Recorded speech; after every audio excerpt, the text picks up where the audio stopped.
Okay, so here we are once again discussing Twin Peaks Season 1 through the eyes of Season 3. My name is John Clay and this is Clark Kent's Rock and Roll Review.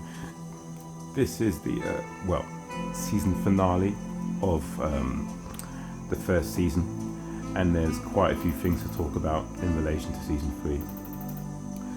3. We open with Jacoby's paradise background being shown by the camera.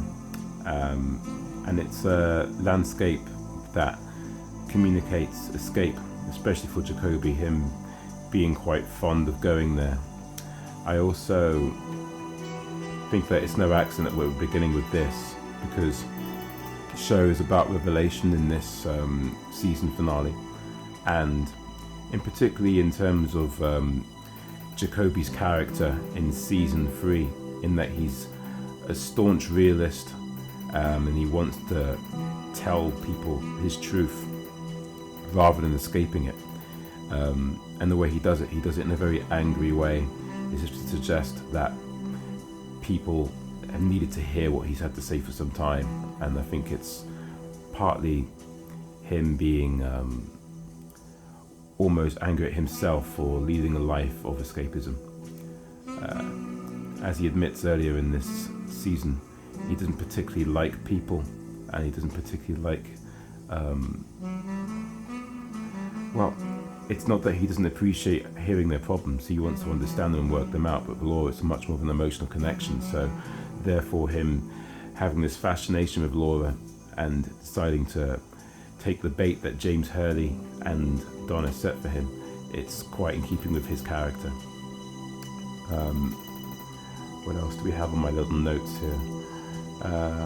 Jacoby's fascination with Laura leads to tragedy, almost as an accidental foreshadowing of what will happen to Cooper in Season 3, and as I discussed in the last video of these little spoiler treats, there is the downfall of fixing yourself on one problem and not thinking about the grander scale of what might be a prevalent problem in anyone's society. We're invested in Cooper's mission. We hate Jacques Renault and Leah alongside Cooper. James, Donna and Madeline, they have our emotional investment too, simply because the show is fixated on how Laura can be done right by. Because if that happens in the world, the show will be okay again.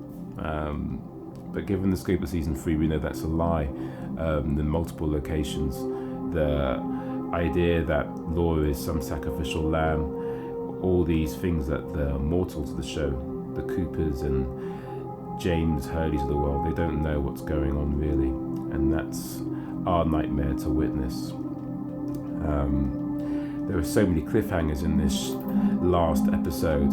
Nadine's suicide, Shelley in the burning of the mill, Lucy being pregnant, Bobby planting cocaine on James Hurley's motorbike, Hank's multiple villainous actions, Hank shooting Leo, Leland killing Jock, Audrey in a tricky situation with Benjamin Horn. Remember, she's about to be,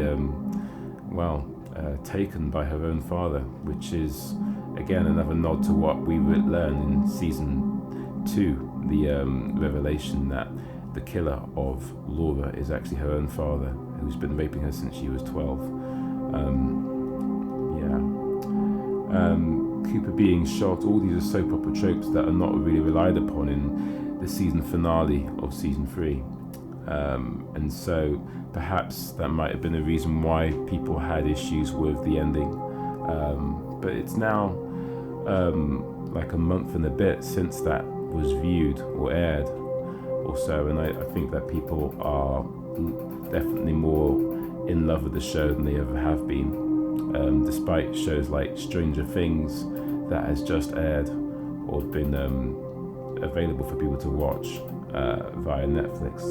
I think that Twin Peaks is definitely something that I'm still fascinated by, and I can't wait to see what you guys think of my spoiler video for Season 2, the episode 1 of that season, which I'm going to go and watch right now.